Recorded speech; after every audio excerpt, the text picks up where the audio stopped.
வணக்கம் அன்பு நண்பர்களே, இன்றைய கேள்வி கண்ட பதில் நிகழ்ச்சிக்கு உங்கள் அனைவரும் அன்போடு வரவேற்கிறோம். இன்னைக்கு தமிழ்நாடு முழுக்க பேசப்படக்கூடிய தமிழ் வார்த்தையாகவே மாறிப்போன ஒரு விஷயம் ஹைட்ரோ கார்பன். மீத்தேன்னு சொல்லிட்டு இருந்தாங்க, நம்மளெல்லாம் ஏமாற்றிட்டாங்க. இப்போ திடீர்னு வந்து ஹைட்ரோ கார்பன்னு வேறு பேரில் ஏமாற்றி இந்த மாதிரி எடுக்க பார்க்குறாங்க அப்படின்னு ஒரு விஷயம்.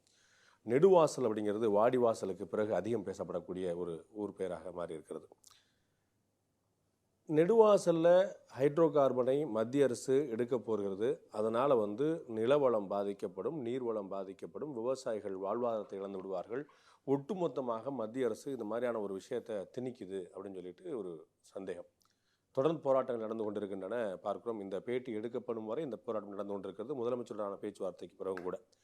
இதில் யார் பக்கம் நியாயம், எது சரி எது சரியில்லை, இதுக்கு பின்னாடி இருக்கக்கூடிய அரசியல் என்பதெல்லாம் தாண்டி இது என்ன அப்படிங்கிறத தெரிந்து கொள்வது ஒரு சரியான விஷயமா இருக்கும்னு ஒரு முயற்சி.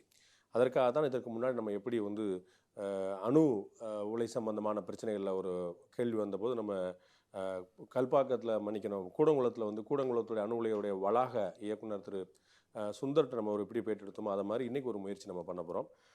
இந்த ஜியாலஜிஸ்ட் அப்படின்னு சொல்லி சொல்கிறாங்க. இந்த விஷயங்கள் வந்து புவியியல் வல்லுநர்கள், நிலம் சார்ந்த வல்லுநர்கள், இந்த மாதிரி விஷயங்களில் வந்து அதில் தெளிவான பார்வை கொண்டவர்கள் வந்து இதை பற்றி என்ன சொல்கிறாங்க, அவங்களுடைய எக்ஸ்பீரியன்ஸ் என்ன அப்படிங்கிறத நம்ம கேட்கலாம்னு பார்க்குறோம். அந்த வகையில் இன்றைய கேள்விக்கு நம்ம நிகழ்ச்சி நம்மோடு பேராசிரியர் திரு மு ராம்குமார் நம்மோடு இணைகிறார். இந்த விஷயத்தில் நிறைய ஆழ்ந்துபட்ட அனுபவங்கள் கொண்டவர். அது என்னென்ன மாதிரியான அனுபவங்கிறத நம்ம அவர்கிட்டயே நம்ம கேட்டு தெரிஞ்சுப்போம். அவர்கிட்ட கேட்குறதுக்கு உங்களுடைய கேள்விகள் நிறைய இருக்கின்றன, வாருங்கள் கேட்கலாம். வணக்கம். வணக்கம்.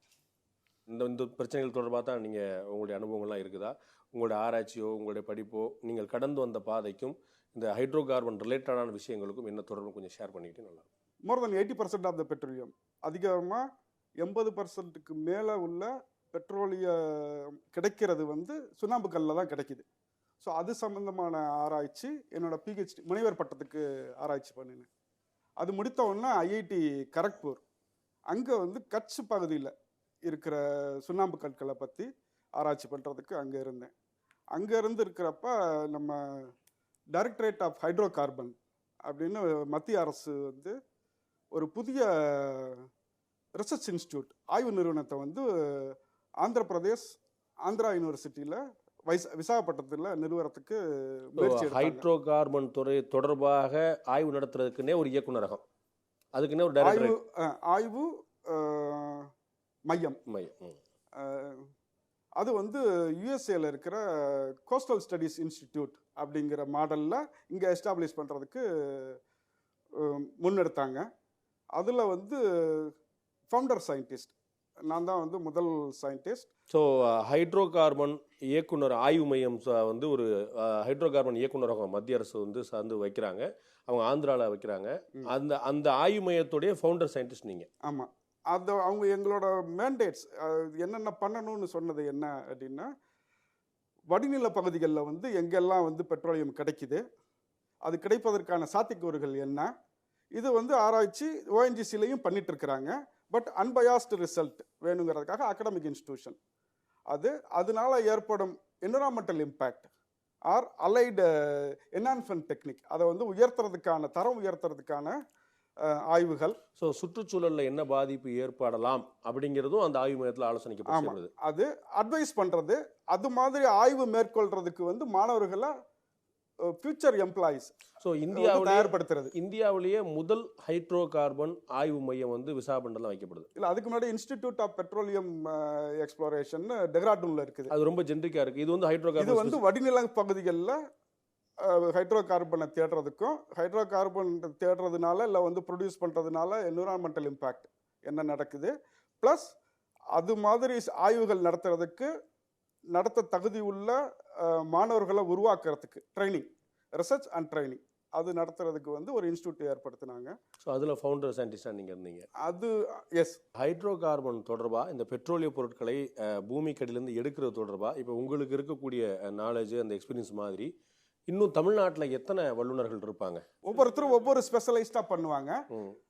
நான் என்னோட எக்ஸ்பர்டைஸ் எப்படி அப்படின்னா, ரீஜனல்ல இருந்து நன்னோ ஸ்கேல் வரைக்கும் I have a complete connectivity.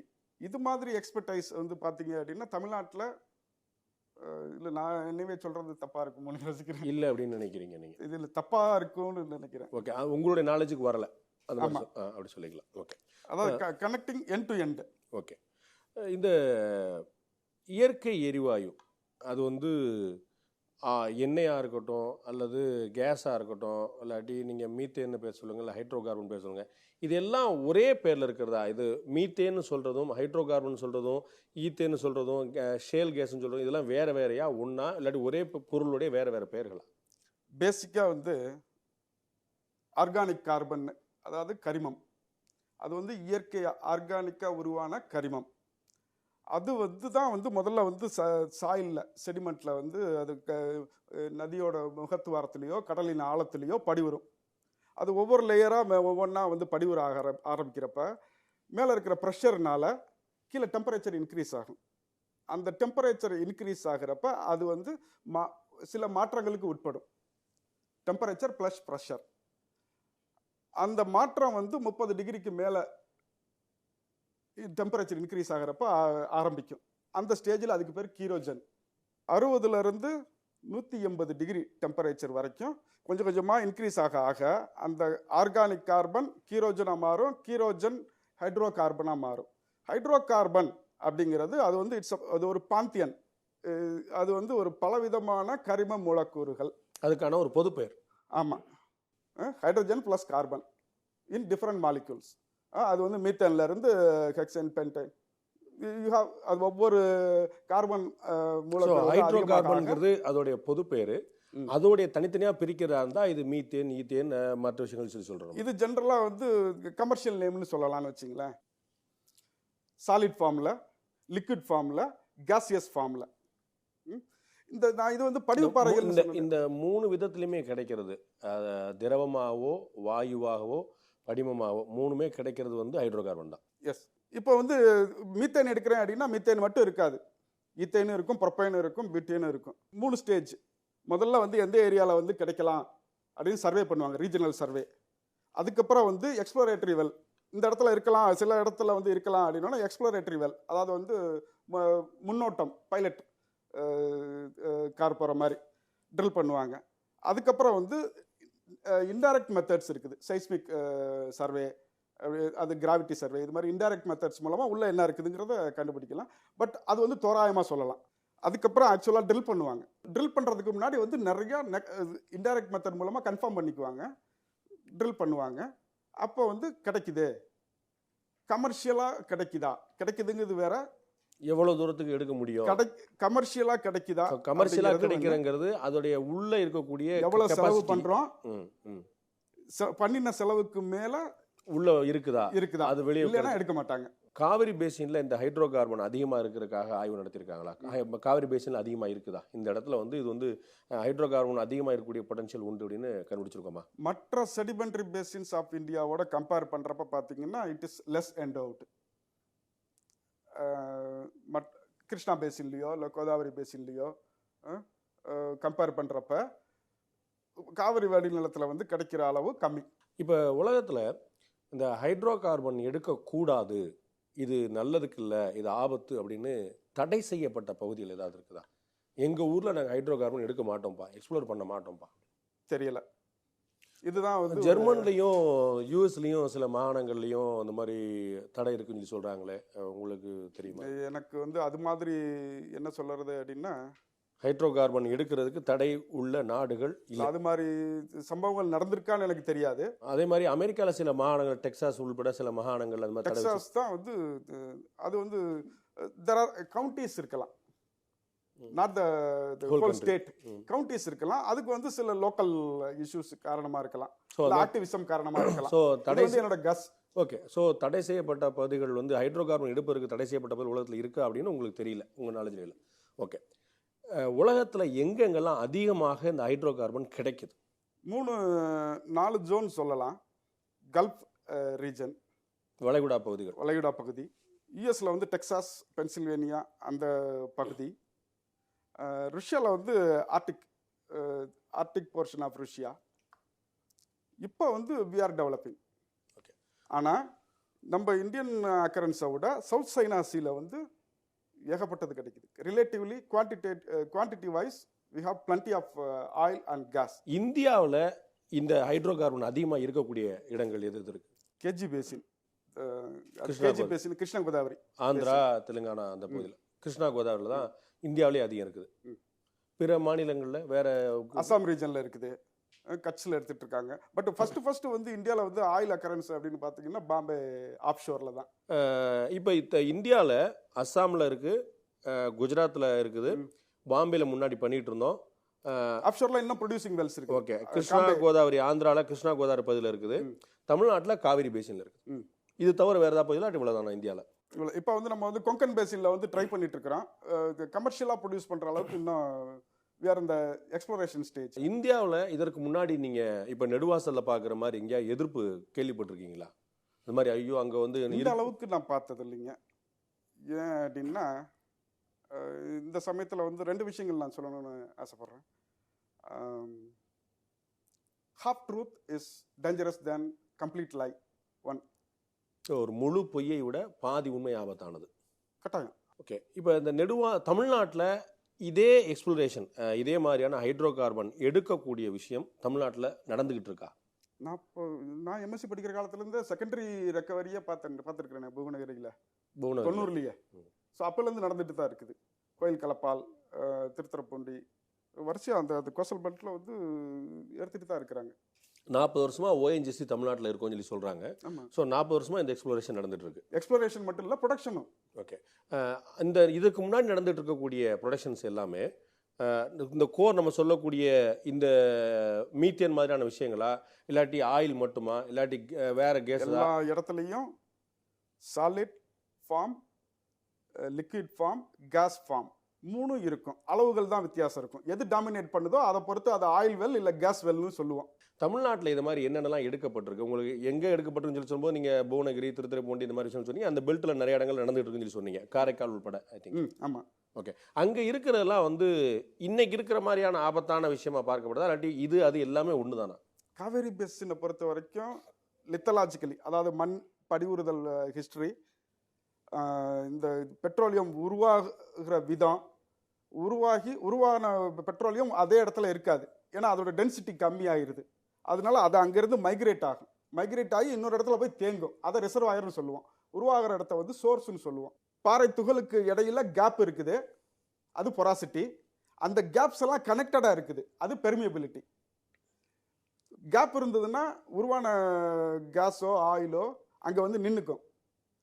அந்த கேப்ஸ் எல்லாமே கனெக்டடாக இருந்ததுன்னா அங்கேருந்து மூவ் ஆகும், அது பெர்மியபிலிட்டி. பெர்மியபிலிட்டி ஜாஸ்தி இருக்கிற இடத்துல இருந்து இதுக்கு மேலே போகாது, இம்பெர்வியஸ், நீர் புகா பாறை, அதாவது கேப்பே இல்லாத இடத்துல போய் நின்றுக்கும்.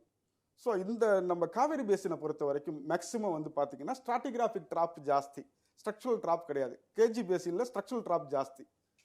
That is more that draws more concern than Cauvery basin. கவலைப்படுறதா இருந்தால் நம்ம காவிரி படுகையை விட அதிகமாக அவங்க கிருஷ்ணா கோதாவரிலாம் கவலை பண்ணுன்றீங்க. ஆமாம், இங்கே அந்த அளவுக்கு கூட ரிஸ்க். இது எல்லாமே ஸ்ட்ராட்டிகிராஃபிக் ட்ராப் தான். அதாவது வந்து ஆர்கானிக் கார்பன் அக்குமுலேட் ஆச்சு, குக் ஆச்சு, அது வந்து கீரோஜன் வந்து ஹைட்ரோ கார்பனாக கன்வெர்ட் ஆச்சு, மைக்ரேட் ஆச்சு. ஸ்ட்ராட்டிகிராஃபிக் ட்ராப்பில் அதுக்கு மேலேயும் போக முடியாது, கீழேயும் போக முடியாது, சைட்லையும் போக முடியாது, அப்படியே நிற்கிது. ஓகே, அப்போ நம்ம ஏற்கனவே relatively safer than other types of traps. Okay, அப்போ நீங்கள் சொல்லபடி தமிழ்நாட்டில் ஏற்கனவே இந்த காவிரி படுகை உள்பட எடுக்கக்கூடிய இடங்கள்ல ஏற்கனவே 40 ஆண்டுகளாக இருந்து கொண்டிருக்கக்கூடிய இந்த எண்ணெய் கிணறுகள், இந்த மாதிரி எடுக்கக்கூடிய எக்ஸ்ப்ளோர் பண்ணக்கூடிய எல்லா விஷயங்களுமே, அதுவும் நெடுவாசலில் தற்போது நடந்துகிட்டு விஷயமும் எல்லாமே ஒன்று தான். இட் மஸ்ட் பி, வேற சேஞ்ச் இருக்கிறதுக்கு சான்ஸ் இல்லை.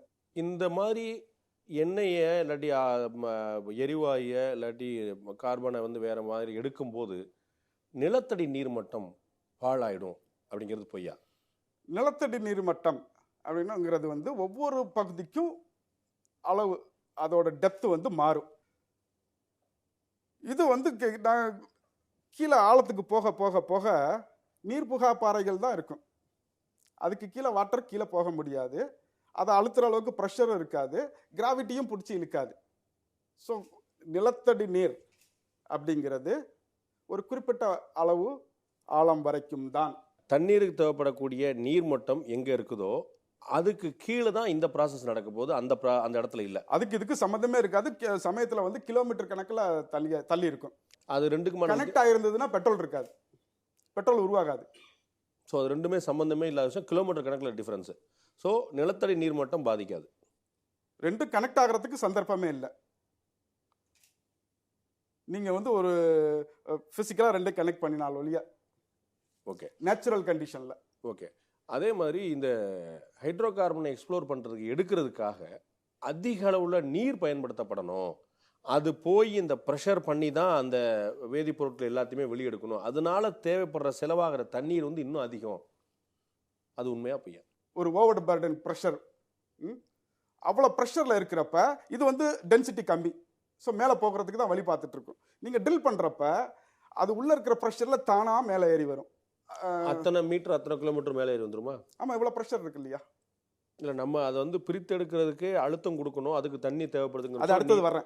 வெளியிலேருந்து நீங்கள் தண்ணியை செலுத்தி நீங்கள் தண்ணியை வீணாக்குறீங்க அப்படின்னு. அதுக்கு தான் வர்றேன். இது வந்து முதல்ல வந்து நீங்கள் ப்ரொடியூஸ் பண்ண ஆரம்பிக்கிறப்ப அந்த ப்ரெஷரில் வந்து தானாக மேலே வர ஆரம்பித்த பிறகு, பட் உள்ள வந்து இருக்கிற எல்லா ஆயிலும் மேலே வராது. அந்த ப்ரெஷர் வந்து காம்பன்சேட் ஆகிற வரைக்கும் மேலே ஏறி வரும். அதுக்கப்புறம் அப்படியே நிற்கும். அப்போ வந்து என்ன பண்ணணும், அந்த லிக்விட் ஆர் கேஸை விட அதிக டென்சிட்டி உள்ள லிக்விடை வந்து உள்ளே பம்ப் பண்ணணும். இது வாட்டர் பம்ப் பண்ணுவாங்க. பம்ப் பண்ணி தண்ணி வெளியே கொண்டு வரது. அப்பையும் வரல, கிளே இருக்கு இல்லையா, களிமண். களிமண்ணை வந்து தண்ணியில் கரைச்சி அதை உள்ள பம்ப் பண்ணுவாங்க. ஏன்னா இதோட அடர்த்தி ரொம்ப ஜாஸ்தி. அப்பையும் அது வந்து செகண்டரி ரெக்கவரி சொல்லுவாங்க.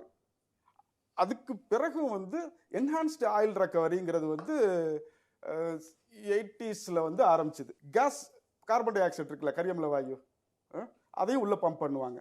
இல்லை வந்து நைட்ரஜன் ஆக்சைடு பம்ப் பண்ணுவாங்க. இல்லை ஸ்டீம் நீராவியை பம்ப் பண்ணுவாங்க. ஸோ இதனால வந்து அது வந்து இருக்கிற ஆயில் கேஸ் வந்து தண்ணீர் வந்து அதிக அளவில் செலவாகுமா செலவாகாதா? Simple calculation சொல்கிறேண்ணே. இப்போ நீங்கள் நெடுவாசல்லே எடுத்துக்கங்க, 1 கிலோமீட்டர் கீழே வந்து ஹைட்ரோ கார்பன் கிடைக்குதுங்கிறாங்க. நார்மலாக வந்து நீங்கள் அங்கே போட்டிருக்க பைப்பெல்லாம் வந்து பார்த்தீங்கன்னா என்ன சைஸ் பைப்பை வந்து ப்ரொடக்ஷன் வெல்லுக்கு வந்து யூஸ் பண்ணுறாங்கிறது எனக்கு தெரியாது. ஒரு டயாமீட்டர் வச்சுங்களேன், ஒரு அடி டயாமீட்டர் வச்சுக்கிட்டேன்னு வச்சுங்களேன். அதோட வால்யூம் வந்து நீங்கள் கூகுளில் போய் கால்குலேட் பண்ணி பாருங்கள். 1 கிலோமீட்டர் நீளத்துக்கு 30 சென்டிமீட்டர் டயா உள்ள பைப்பு 278 கியூபிக் மீட்டர் வரும். அப்படின்னா எவ்வளோ லிட்டர் கணக்கில் வரும்? 2.8 ஒரு டேங்கர் பார்த்தா 287 இன்ட்டு 2.8. ஸோ ஒரு 2500-3000 லிட்டரு. அதான் அந்த பைப்போட கெப்பாசிட்டி. 3000 லிட்டருங்கிறது வாழ்நாளில் ஒரு முறையா, மாதம் ஒரு முறையா, வாரம் ஒரு முறையா, நாளுக்கு ஒரு முறையா? அங்கே உள்ள வந்து எவ்வளோ ரிசர்வாயர் ஸ்பேஸ்னு அடுத்த இன்னொரு பேராமீட்டர்.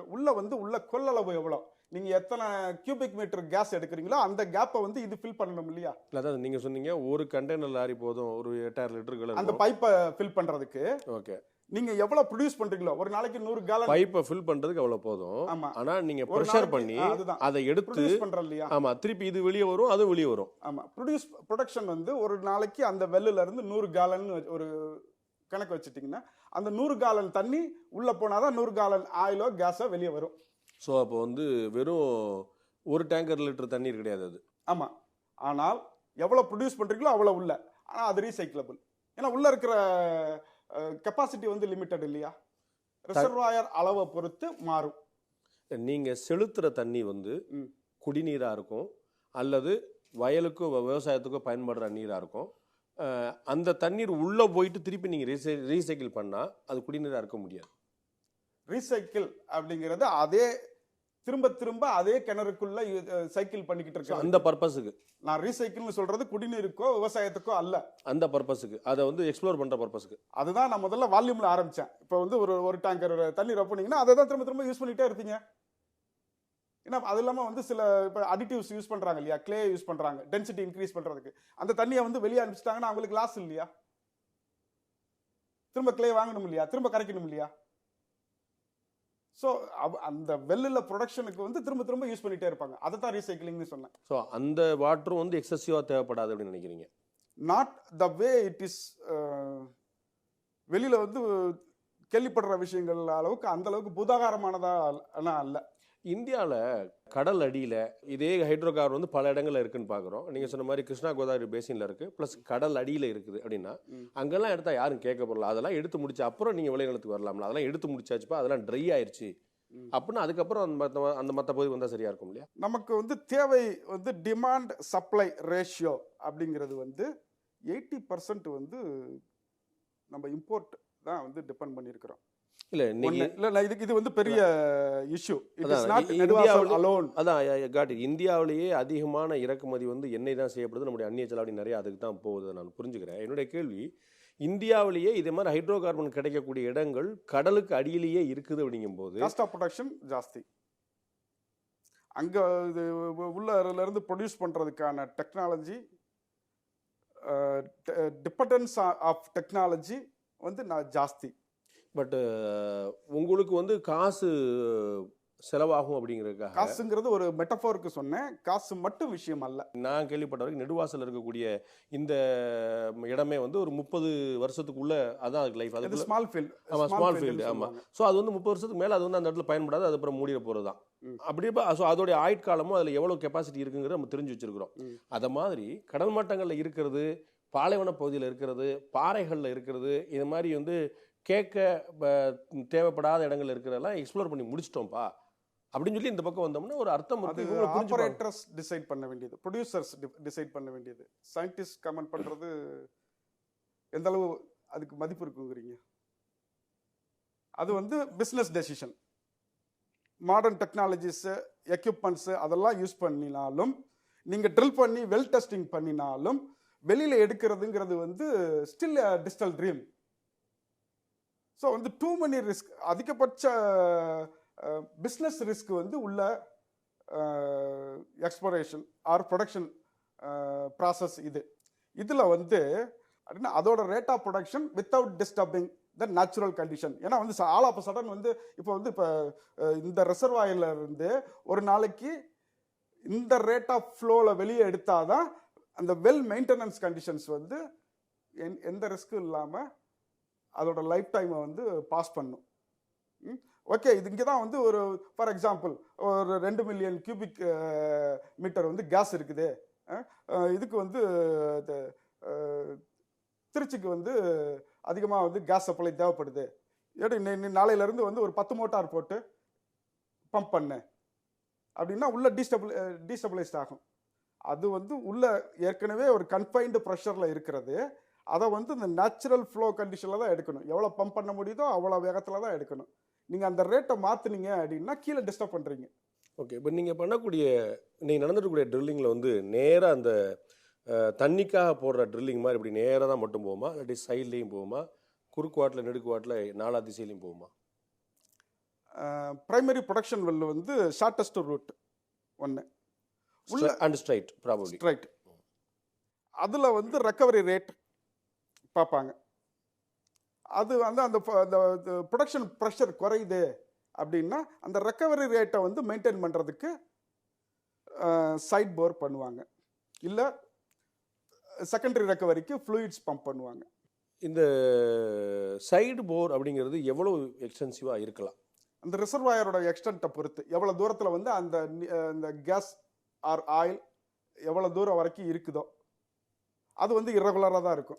இப்போ ஸ்ட்ரைட் போருங்கிறது குறைஞ்சபட்சம் எவ்வளோ அடி ஆழத்துக்கு கீழே இருக்கும்? அட்லீஸ்ட் ஒரு நார்மலாக நாட் லெஸ் தென், அது யூ கேன் நாட் சே.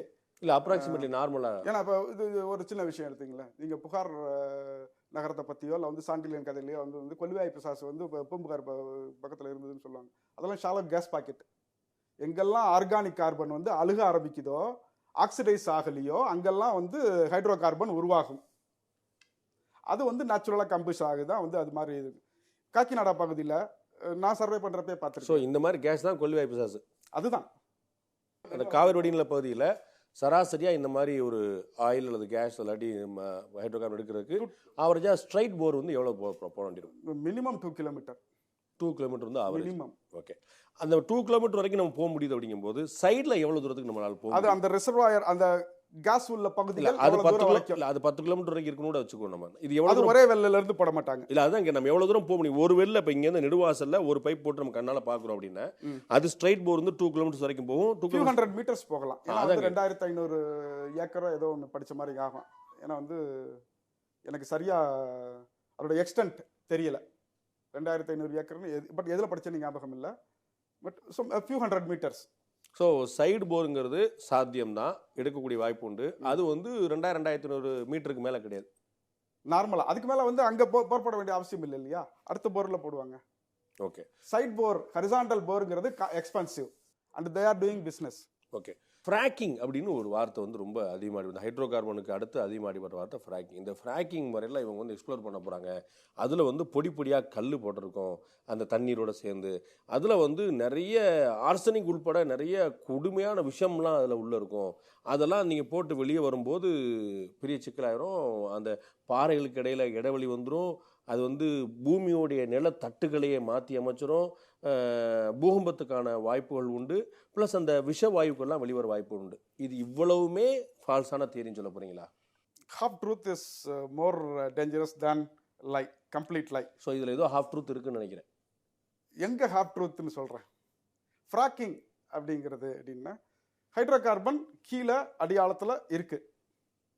ஆனால் பொராசிட்டி பெர்மிபிலிட்டின்னு சொன்னேன் இல்லையா, பாறை துகளுக்களுக்கு இடையில கேப் இருக்குது, அதில் ஹைட்ரோ கார்பன் இருக்குது அப்படிங்கிறது பொராசிட்டி. பட் அந்த கேப்ஸ் எல்லாம் கனெக்டட் அப்படின்னா பெர்மியபிலிட்டி. அது மாதிரி வந்து ஹைட்ரோ கார்பன் இருக்குது ஆனால் அந்த கேப்ஸ் எல்லாம் கனெக்ட் ஆகலைன்னா ஹைட்ரோ கார்பன் இருக்குது ஆனால் வந்து பம்ப் பண்ண முடியாது. அப்படிங்கிற சிச்சுவேஷன்ல என்ன பண்ணுவாங்க, கனெக்ட் பண்ணுவாங்க. அதை வந்து கல்ல சின்ன பொடியாக கல்லை வந்து ப்ரெஷர் பண்ணி அமுக்கி அந்த இடைவெளி ஏற்படுத்துறது, அது மூலமா அந்த கேஸ் வந்து கனெக்ட் ஆகும் உள்ள.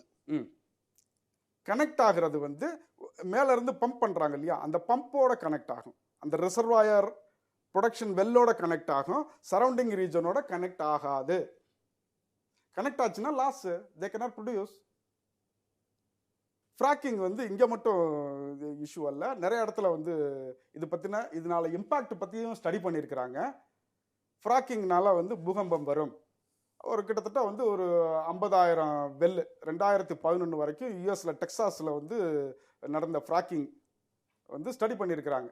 மோர் தென் 1.7 மில்லியன் வெல்ஸில் வந்து டெஸ்ட் பண்ணினதில் வந்து அந்த மேலே ஃபில் பண்ணது 0.04%. கீழே 4 கிலோமீட்டர் 5 கிலோமீட்டர் 6 கிலோமீட்டருக்கு கீழே வந்து you are making a crack. So இது ஒரு ஆபத்து தானே, நம்மளால பெரிய அளவில் வராட்டாலும் அதோட அளவீடு கம்மியாக இருந்தாலும் கூட ஒரு ஆபத்து தானே அது. சொல்ல முடியாது. எப்படி அப்படின்னா எறும்பு கடிக்கிறதுக்கும் நெட்வொர்க் கடிக்கிறதுக்கும் வித்தியாசம் இருக்கு இல்லையா, ரெண்டு கடிக்கிறது தான். இதை இந்த கடிக்கிறது அப்படிங்கிறது மட்டுமே ஒரு ரூலா எடுத்துக்கிட்டு இதை வந்து எறும்பை வந்து நெட்வொர்க் அளவுக்கு ரொம்ப பெருசு பண்ணினீங்கன்னா வந்து தேவையில்லாத பயம். இந்த ஃப்ராக்கிங் மூலமா அந்த கல்லு வந்து அந்த ஃப்ராக்கிங்கும் வந்து டார்கெட்டோட தான் பண்ணுவாங்க, அந்த குறிப்பிட்ட ஜோன்ல தான் பண்ணுவாங்க. மேல பண்ணா ப்ரொடக்ஷன் லாஸ், அதுக்கப்புறம் அந்த வெள்ளை மூடிட்டு போக வேண்டியதுதான். இப்போ வந்து அந்த ஃப்ராக்கிங்ல அந்த பயன்படுத்தப்படுற அந்த துகள்கள், இந்த மண் துகள்கள், அது வந்து நம்ம பீச்ல ஆத்துல எல்லாம் கிடைக்குது இல்ல. ஆமா, அந்த நம்ம வந்து சாண்ட் பிளாஸ்டிங்லாம் நம்ம பார்த்துருக்குறோம், அந்த சிலைகளுக்கெல்லாம் க்ளீன் பண்றாங்க. அது ஆனா அந்த ப்ரெஷர் அந்த விஷயங்கள்லாம் போய் ப்ரெஷர் ஜாஸ்தியா போய் அது வந்து அந்த நிலத்தட்டுகளுக்கு இடையில இடைவெளி ஏற்படுத்தாதான்னு கேட்குறேன். இது டூ மச், இது திஸ் இஸ் அன்இமேஜினபிள். அந்த அளவுக்கு நீங்க என்ன வந்து ஒரு தெர்மோ நியூக்ளியர் பாமா வந்து வெடிக்கிறீங்க, சின்ன அந்த கேடிக்கு வைக்கிற சின்ன டைனமைட்டுங்க, அந்த அளவு தான் பவர். ஓகே. அதில் வந்து சில விஷ வாயுக்கள் பயன்படுத்தப்படுறாங்க. அதில் வந்து நிறைய அந்த அவங்க உள்ளே போடுற அந்த ஃப்ளூயிட், அந்த லிக்விட்னு சொல்லக்கூடிய விஷயங்கள்ல அதில் வந்து எப்படி நாங்கள் எக்ஸ்ப்ளோர் பண்ணுறோம், அதை என்ன நாங்கள் இப்போ ப்ரெஷர் பண்ணுறக்கா என்ன அனுப்புகிறோம் சொல்கிறதுல என்னென்ன காம்பனன்ட்ஸ்லாம் இருக்குது, அந்த நீங்கள் ஒரு அனுப்பக்கூடிய திரவத்தில் என்னென்னப்பா இருக்குது அப்படின்னா இது வரைக்கும் யாருமே சொல்ல மாட்டுறாங்க அப்படின்றாங்க. ஸோ அங்கே அச்சம் இன்னும் அதிகமாகுது, அங்கே ஏதாவது விஷப்பொருட்கள் இருக்கக்கூடிய. ஸோ கார்பன் டை ஆக்சைடு, நீராவி, நைட்ரஜன் ஆக்சைடு, இல்லை சில பாலிமர்ஸ், இதுதான் வந்து உள்ள வந்து என்ஹான்ஸ்டு ஆயில் ரெக்கவரிக்கு வந்து யூஸ் பண்றது. எது அனுப்பிச்சாலும் உள்ள இருக்கிற ரிசர்வாயர்ல ரியாக்ட் பண்ணி மேல வந்து அந்த கலெக்டர்ல வந்து கலெக்ட் ஆயிரும். வெளியில போச்சுன்னா ப்ரொடக்ஷன் லாஸ், யாரும் பண்ண மாட்டாங்க. இதையும் வந்து 2012 வந்து ரிப்போர்ட் பண்ணியிருக்கிறாங்க சயின்டிபிக் ஆர்டிக்கிள்ல. இதுல வந்து விஷ பொருட்கள் எதுவும் கிடையாது, விஷ வாயுக்கள் எதுவும் கிடையாது. இதுல உள்ள செலுத்துறதுல அச்சப்படும் பொருட்கள் எதுவும் கிடையாது. இருக்கலாம், it never mixes with the surface conditions. மேலேயோ தரைமட்டத்திலேயோ நிலத்தடியிலையோ அந்த சாயிலையோ அங்க வந்து இது பாதிக்கப்படுறதில்லை. நேரம் அந்த பைப் சும்மா போர் அடினா வந்து சும்மா போர் அல்ல, இங்க வந்து ட்ரில் பண்ண போறப்பயே சுத்திலும் கான்கிரீட் போட்டுட்டே தான் போவாங்க. ஸ்டீல் கேசிங், கான்கிரீட், அதுக்குள்ள வந்து திரும்ப ட்ரில் பண்ணி தான் ப்ரொடக்ஷன் பண்ணுவாங்க. அந்த இடத்துக்கு வரேன் நான். மேலே பூமிக்கு மேலே அதை நம்ம எடுக்கிறோம் இல்லையா, எடுத்த பிறகு அதை நீங்கள் ஸ்டோர் பண்ண போகிறீங்க, அதை பற்றி நீங்கள் கமர்ஷியலாக பிரிக்க போகிறீங்க, தனித்தனியாக ஆயில் கேஸு சால்ட் தனித்தனியாக பிரிச்சு போகிறீங்க. இதில் வந்து இந்த விபத்துக்கான வாய்ப்புகள் எவ்வளோ? எல்லா it is like any other industry.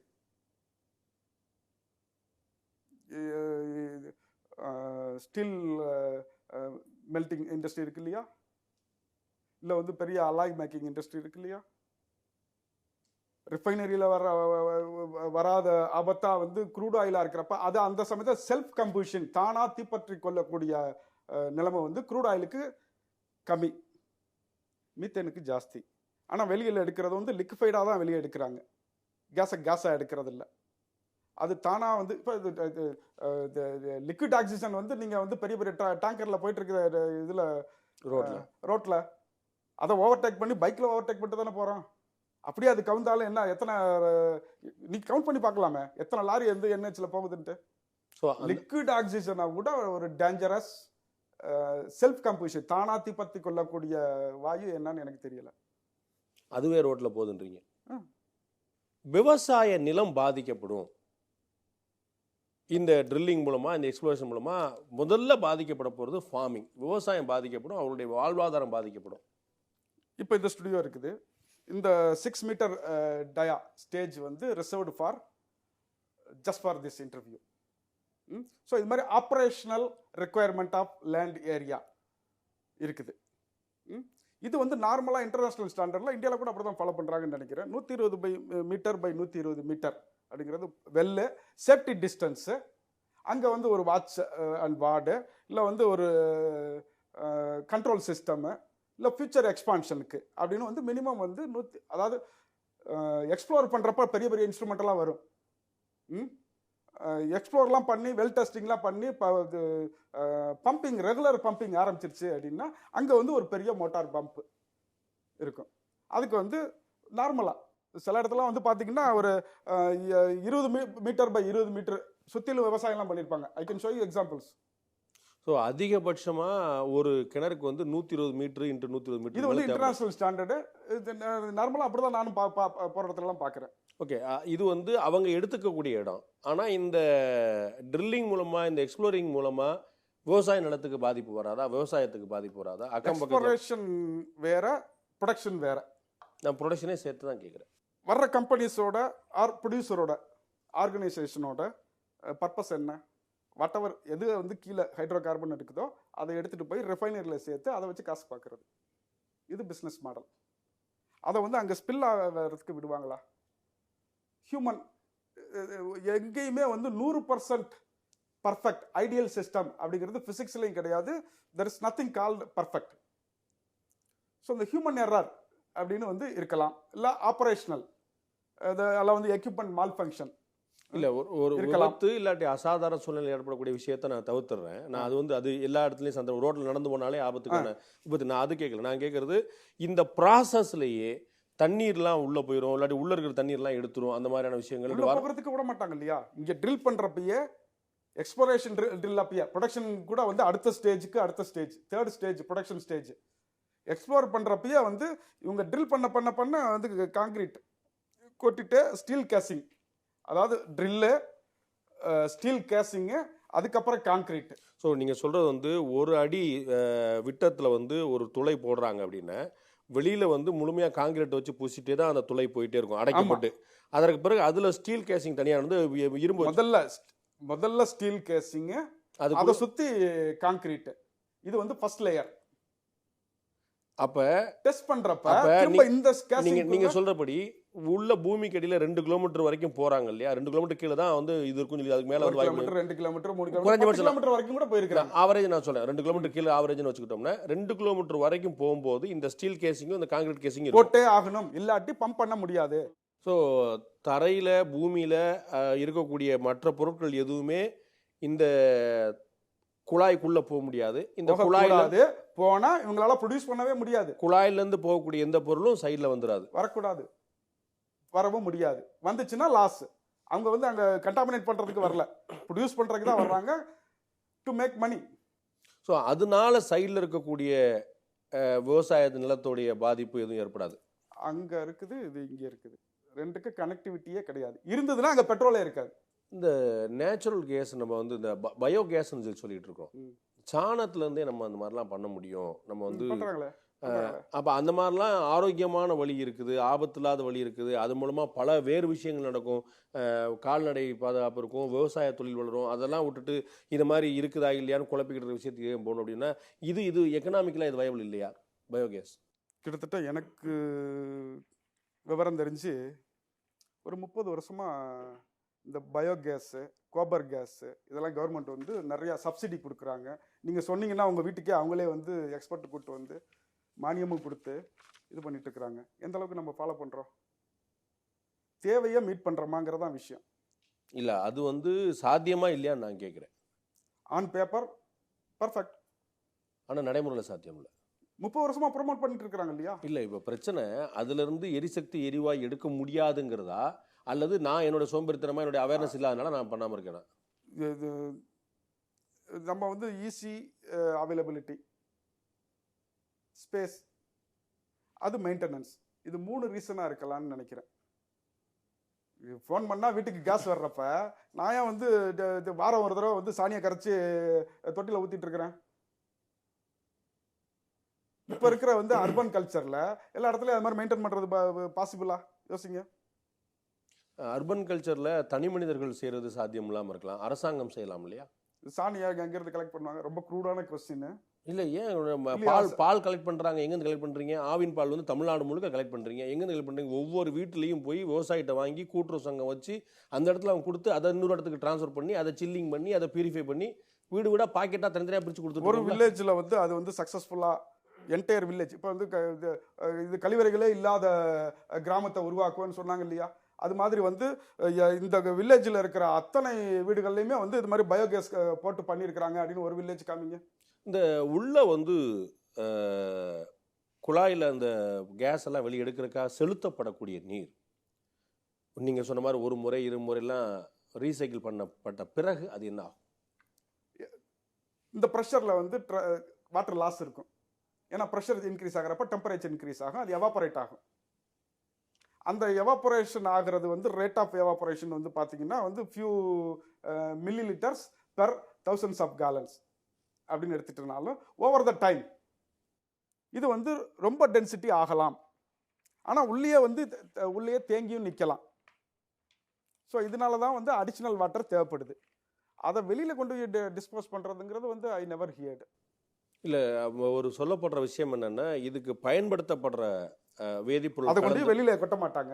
ஏன்னா வந்து அது உள்ளதானே பயன்படுத்தப்படுது.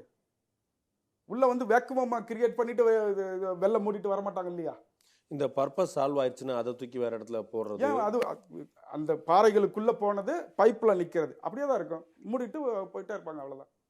இறுதியாக ஒரு கேள்வி, இந்த ஹைட்ரோ கார்பன் திட்டத்தை செயல்படுத்துறது மூலமாக இருக்கக்கூடிய சாதகம் என்ன, இருக்கக்கூடிய பாதகம் என்ன? தேவைக்கு பயன்படுத்துகிறோம், சாதகம். பாதகம் அப்படின்னு பார்த்தீங்கன்னா என்விரான்மெண்டலிஸ்டாக வந்து சொல்லலாம் நிறையா. ஸோ தேவை கோல் யூஸ் பண்ணுறதுக்கு hydrocarbon better, clean fuel relatively. Crude oil use பண்ணுறதுக்கு methane gas relatively cleaner fuel. So இது வந்து சாதகம். ஸோ உங்களுடைய இவ்வளோ நேரம் கருத்தை நான் சம்மப் பண்ணுறது சரியாக இருந்தால் நீங்கள் சொல்லுங்கள். ஒரு கிணறுடைய முழு பயன்பாட்டுக்கு வந்து ஒரு கமர்ஷியலான பயன்பாட்டுக்கு 120 மீட்டர் இன்ட்டு 120 மீட்டருக்கு மேலே அதிகமாக தேவைப்படாது ஒரு கிணறை பொறுத்தவரை. இதனால் விவசாய நிலங்களுக்கு எந்த பாதிப்பும் வராது, நிலத்தடி நீருக்கு எந்த பாதிப்பும் வராது. ஏன்னா நிலத்தடி நீர் வந்து இருக்கக்கூடிய இடத்துலேருந்து கிட்டத்தட்ட 2 கிலோமீட்டருக்கு கீழே தான், 1.5 கிலோமீட்டருக்கு மேலே தான் இந்த ப்ராசஸ், 1 கிலோமீட்டருக்கு மேலே தான் இந்த ப்ராசஸே நடக்க போகுது. அந்த உள்ளே இருக்கக்கூடிய வேதிப்பொருட்கள் எதுவும் சைடில் வராது. வெளியில் இருக்கக்கூடிய நிலத்தில் இருக்கக்கூடிய தண்ணீர் எதுவுமே அந்த இதுக்குள்ளே போயிடாது. இதுலேருந்து வெளியில் வரக்கூடிய விபத்துக்கான வாய்ப்புகள் வந்து சாலையில் நடக்கக்கூடிய விபத்துகளுக்கான வாய்ப்புகளை விட மிக மிக குறைவு. அதுலேருந்து வரக்கூடியது வந்து மேனுவல் எரர் மூலமாக எதாவது நடந்தாலே நடக்கலாமே தவிர இந்த மாதிரியான பிரச்சனை கிடையாது.